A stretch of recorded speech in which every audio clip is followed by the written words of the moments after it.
gang, and we back with another video. This your boy Silk Living, and welcome back to the channel. Welcome to the playlist, Living Tactical. Got something new for you guys. Got something new.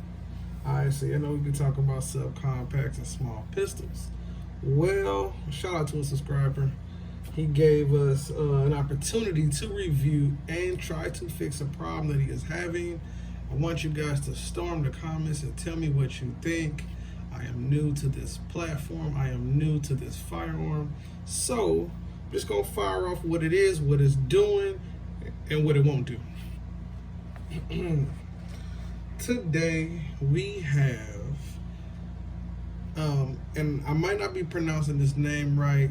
They say it's called the Rome 38 Special, but on the firearm I see Cal 32 Smith & Wesson long.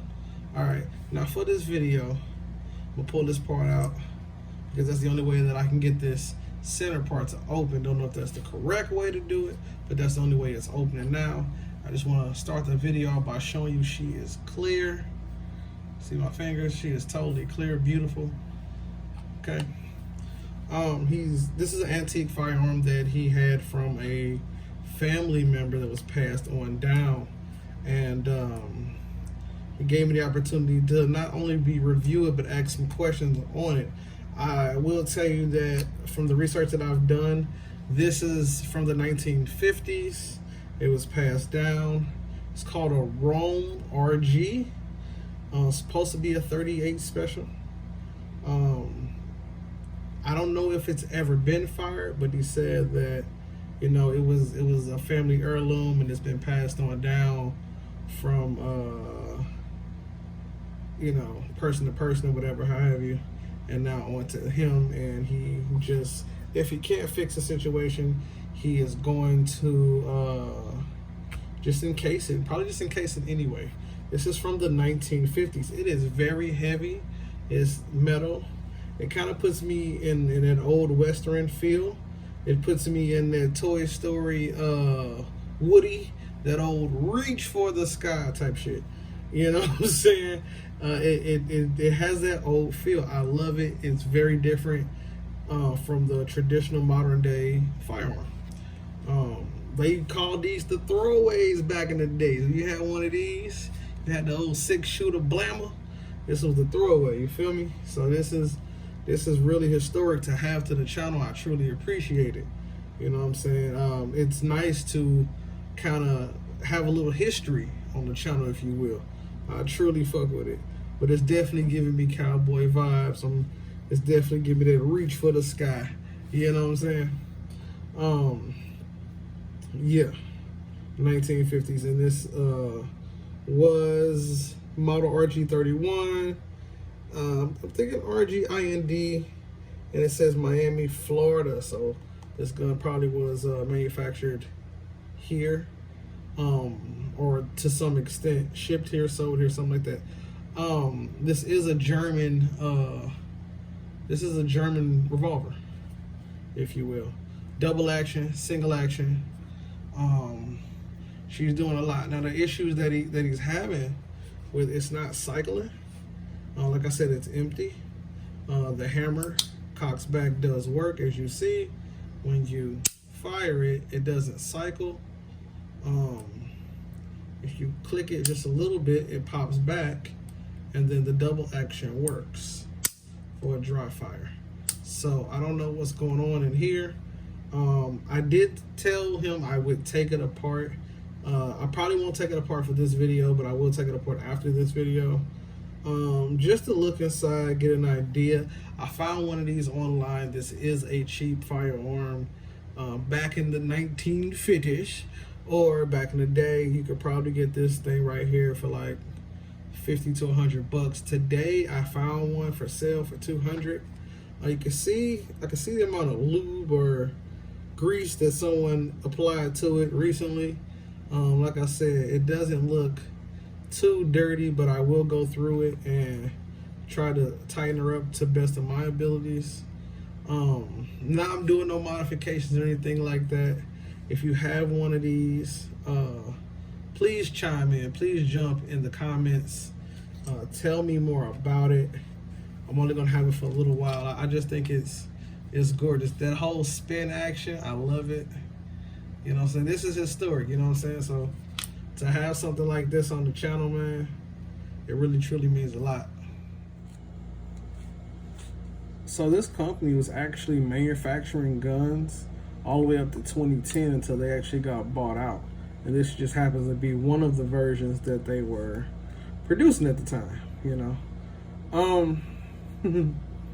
It's got some weight to it. I don't know if this is something that your lady, I mean, I definitely she could throw this in the purse.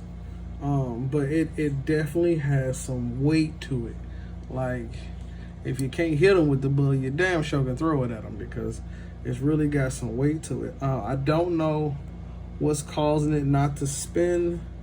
I notice when this piece is in here, like so, and it is twisted down like it's supposed to be, for some reason,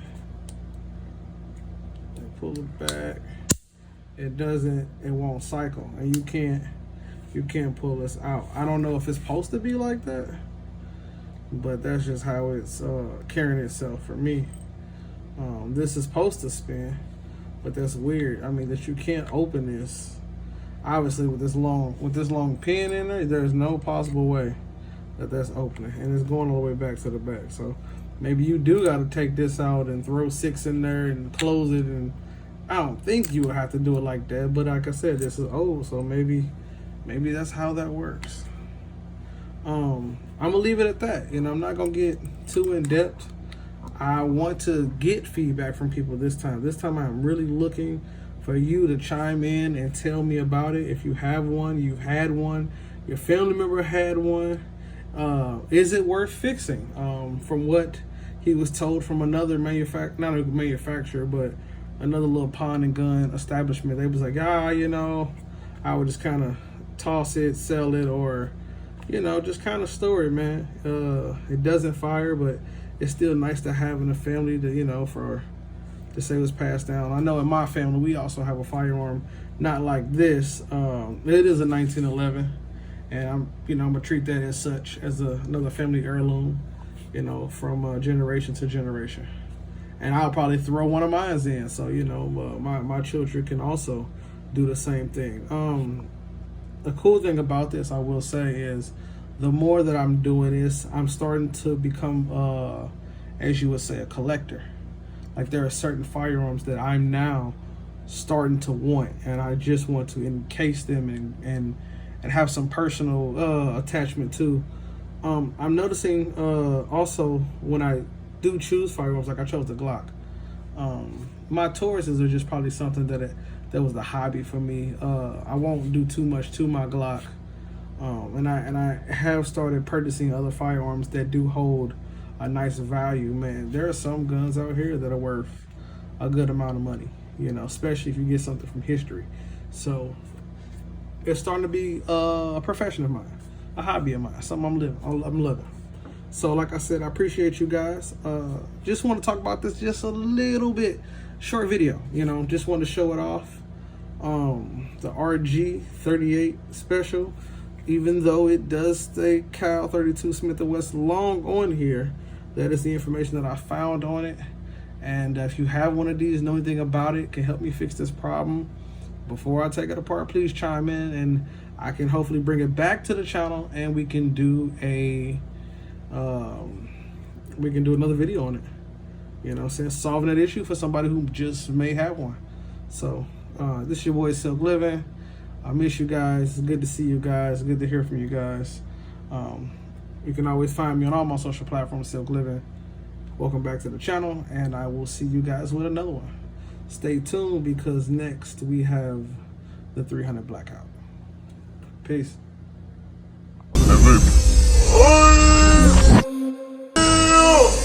Living.